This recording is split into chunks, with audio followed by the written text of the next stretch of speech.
চাকরিহারা শিক্ষকদের পুলিশের লাথি, অবাক করা কাণ্ড দেখল গোটা দেশ।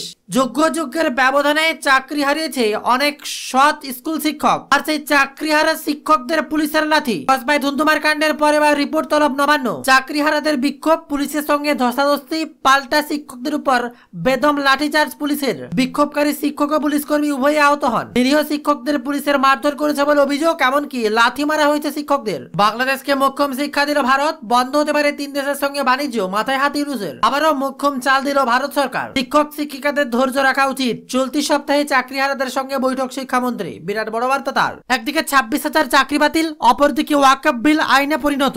অবস্থা খারাপ কি মুসলিমদের? মসজিদ দখল হবে, বিরাট আন্দোলন। একদিকে চাকরিহারারা, অপরদিকে আবার ওয়াকফ বিল নিয়ে। আর এমনই সময় মধ্যবিত্তের হেসেলে আগুন। এলপিজি সিলিন্ডার প্রতি 50 টাকা বৃদ্ধি, আরো চাপে সাধারণ মানুষ। বিরাট বড় খবর, দাম বৃদ্ধি এলপিজির। আর একদিকে অভিজিৎ গঙ্গোপাধ্যায় বলেছেন যোগ্য বাছাই করা সম্ভব, আর তাই রাত বাড়তেই এসএসসি অফিসের সামনে শুরু হলো জমায়েত। খবর পেয়ে ছুটে গেলেন অভিজিৎ গঙ্গোপাধ্যায়। মার্কশিট প্রকাশ, যোগ্যদের তালিকা প্রকাশের দাবিতে বুধবার দিনভর বিক্ষোভ চলেছে রাজ্যের বিভিন্ন জায়গায়। রাতেও শুরু হলো জমায়েত। রাত 12টার পর জমায়েত শুরু হয়েছে স্কুল সার্ভিস কমিশনের দপ্তরের তথা আচার্য সদনের বাইরে। বুধবার রাত 10টার কিছু আগেই শুরু হয়েছে সেই জমায়েত। কয়েকজন চাকরিহারা শিক্ষক উপস্থিত হয়েছেন সেখানে। তারা আচার্য সদনের বাইরে রাত কাটাবেন বলে জানিয়েছেন। জমায়েত হওয়ার পর সেখানে পৌঁছেছে পুলিশ। পুলিশের তরফ থেকে তাদের সঙ্গে কথা বলে বোঝানোর চেষ্টা হয়। পরে আচার্য সদনের বাইরে বিএনএস এর 163 ধারার নোটিশ ঝুলিয়ে দেওয়া হয়। তবে তাতেও পিছপা হতে নারাজ আন্দোলনকারীরা। রাতেই সেখানে পৌঁছলেন বিজেপির সাংসদ তথা প্রাক্তন বিচারপতি অভিজিৎ গঙ্গোপাধ্যায়। 163 ধারায় নোটিশ ঝুলিয়ে দেওয়ার পর আন্দোলনকারীরা জানিয়েছেন তারা সেখানেই রাত কাটাবেন। এক আন্দোলনকারী বলেন, আমাদের একটাই দাবি, ওএমআর সিটের মিরর ইমেজ প্রকাশ করা হোক। এই অফিসের সামনেই আমরা আন্দোলন চালিয়ে যাব। আর এরপরই অভিজিৎ গঙ্গোপাধ্যায় তাদের বলেন, চোয়াল শক্ত করে লড়াই করে যান, আমি আপনার সঙ্গে আছি। কোনো অঘটন ঘটছে খবর পেলেই ছুটে যাবেন তিনি। এই কথা জানিয়ে এসছে উপস্থিত আন্দোলনকারীদের। দিকে আবার দেখুক সবাই, রাস্তায় নামিয়েছে। পরপর রাস্তায় শুয়ে প্রতিবাদ। চাকরিহারাদের অবরুদ্ধ এবার দক্ষিণ কলকাতা।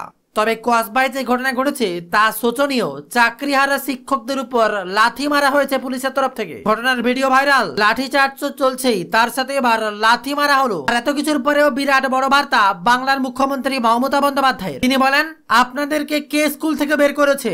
আমি বলছি আপনারা স্কুলে গিয়ে কাজ করুন, আমরা ভলেন্টিয়ার সবাইকে দিতে পারি। কি বিরাট বার্তা দিলেন মমতা বন্দ্যোপাধ্যায়। কেউ কেউ চাকরিহারা শিক্ষক বলেন, এটা আপদের সময় ললিপপ ধরাচ্ছেন মমতা বন্দ্যোপাধ্যায়। এটা কি আর কি হচ্ছে? তারা সরকারি চাকরি করেন, তাদেরকে কেন ভলেন্টিয়ারি কাজ করতে হবে? আর তাতে বেতনই বা কত দেয়া হবে? সমস্ত দ্বন্দ্বের মাঝে এবার ফুঁসে উঠছেন সকল চাকরিহারারা। তবে কসবার ঘটনায় চলছে তদন্ত। মুখ্য সচিব বলেন, সরকারি সম্পত্তি ভাঙচুরি করা হয়েছে, পুলিশ সিরিয়াসলি ইনজিওর্ড। এমন পরিস্থিতি তৈরি হয়েছিল যে পুলিশ অ্যাকশন নিতে হয়েছে। পুলিশ অনেক রিকোয়েস্ট করার পর বাধ্য হয়ে অ্যাকশন নিয়েছে। তার বক্তব্য, আইন শৃঙ্খলা তো নিয়ন্ত্রণ করতে হবে। পাশাপাশি এদিন লালবাজারের তরফ থেকে জানানো হয় মোট 6 জন পুলিশ কর্মী আহত হয়েছে। এদের মধ্যে একজন সার্জেন্ট, বাকি সকলেই কনস্টেবল। রয়েছেন 2 জন মহিলা পুলিশও। এও জানিয়েছেন আগে পুলিশের উপর হামলা হয়, তারপর পরিস্থিতি নিয়ন্ত্রণ করতে পুলিশ পদক্ষেপ করে। তবে সমস্ত সিসি ক্যামেরার ফুটেজ খতিয়ে দেখা হবে। ইতিমধ্যে 3 থেকে 4 জনকে আটক করা হয়েছে। যদিও কোনো অভিযোগ আসে তাহলে সেই মতো মামলা রুজু করে তদন্ত হবে। তবে এর মাঝে আরো এক খবর, বুধবার কোসবার ডিআই অফিসে ধুন্ধুমার পরিস্থিতি তৈরি হয়। পুলিশের সঙ্গে রীতিমতো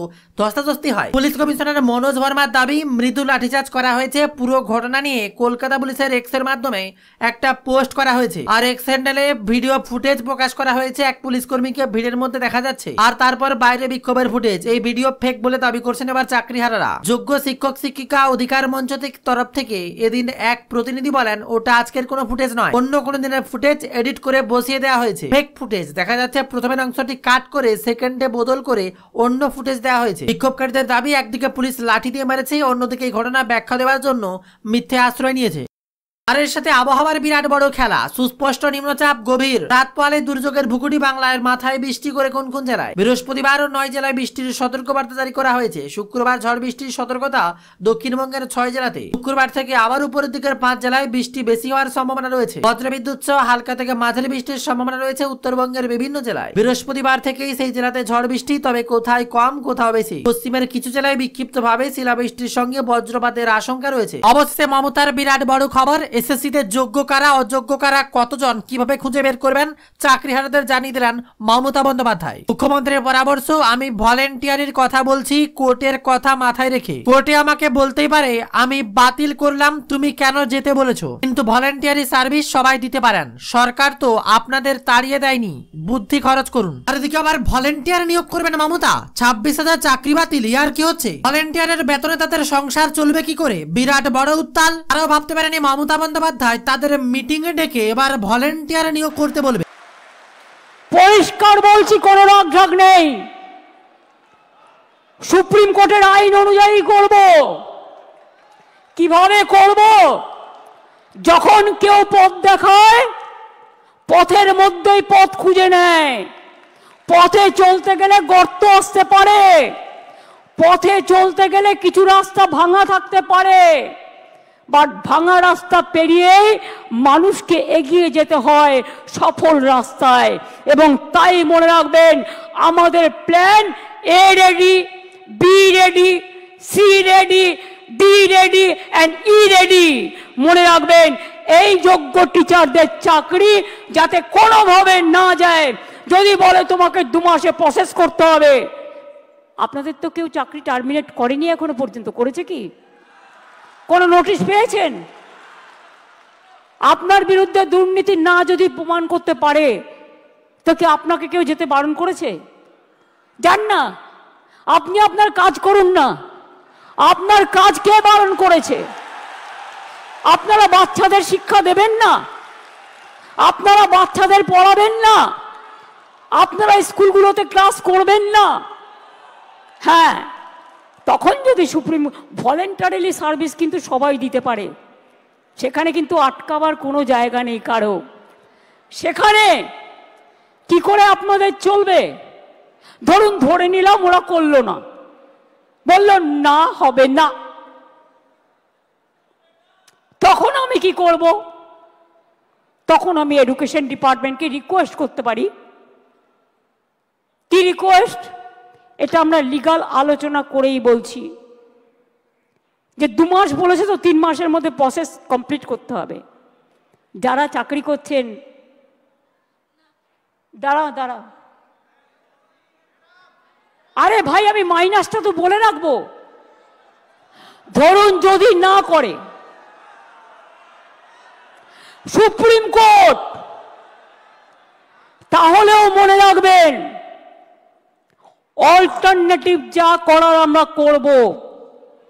এবং সেক্ষেত্রে আপনারা যাতে আবার চাকরি ফিরে পান তার ব্যবস্থা প্রসেসের মধ্যে দিয়েই 2 মাসের মধ্যেই কমপ্লিট হবে এবং আপনাদের চাকরি ব্রেক হবে না। কারণ আপনার এক্সপিরিয়েন্স এবং অ্যাডিশনাল কনসেশন আপনারা পাবেন যারা 10 বছর ধরে চাকরি করছেন। এদিকে আবার বৃথা চেষ্টা হলো না রাহানে ভেঙ্কটেশের লড়াই। লখনৌয়ের বিরুদ্ধে ঘরের মাঠে হারলো কলকাতা। মাত্র 4 রানে বিদায় নিতে হলো লখনৌয়ের কাছে কলকাতাকে। এত চেষ্টা করেও শেষ রক্ষা হলো না কলকাতার। আর এর মাঝে বিরাট বড় খবর অভিজিৎ গাঙ্গুলিকে নিয়ে। আগে বিচারপতি ছিলেন কিন্তু রাজনীতিকবিদদের মতো কথা বলতেন, আর এখন সংসদ হয়েছেন অথচ বিচারপতিদের মতো কথা বলছেন। বিরাট বড় কাণ্ড। তার বার্তা বসুই বিরাট বড় বার্তা দিলেন অভিজিৎ গাঙ্গুলিকে। তিনি বলেন এটা প্রমাণিত সত্যমেব জয়তে। তার সমুদ্রে তৈরি হচ্ছে নিম্নচাপ। আগামী 2 দিন 6 রাজ্যে কাঁপাবে ভারী থেকে অতি ভারী বৃষ্টিপাত। 3 রাজ্যে তাপপ্রবাহের সতর্কতা। বাংলায় কি আপডেট জানিয়ে দিল আলিপুর আবহাওয়া দপ্তর। গরমের কারণে মানুষের ভয়ঙ্কর দুরবস্থা শুরু হয়ে গেছে রাজ্যে রাজ্যে। চড়া রোদ, প্রচন্ড তাপপ্রবাহের কারণে ঘর থেকে বেরোতে ইচ্ছা করছে না মানুষের। এমনই পরিস্থিতিতে ভারতীয় আবহাওয়া বিভাগ পাঞ্জাব, হরিয়ানা, দিল্লি, হিমাচল প্রদেশ, রাজস্থান এবং গুজরাটের তাপপ্রবাহের সতর্কতা জারি করেছে। অনেক এলাকায় তাপমাত্রা 40 ডিগ্রি ছাড়িয়ে গিয়েছে। আগামী কয়েক মাসে তাপমাত্রা প্রচন্ড বাড়ার আশঙ্কা। ইতিমধ্যে পাঞ্জাব এবং দিল্লিতে হলুদ সতর্কবার্তা জারি করা হয়েছে। অপরদিকে রাজ্য সরকারের চাকরির সুযোগ। 4টি দপ্তরে 53টি শূন্য পদে নিয়োগ হবে। সরাসরি পুলিশের চাকরি পাবেন কারা? বিরাট বার্তা আবারও।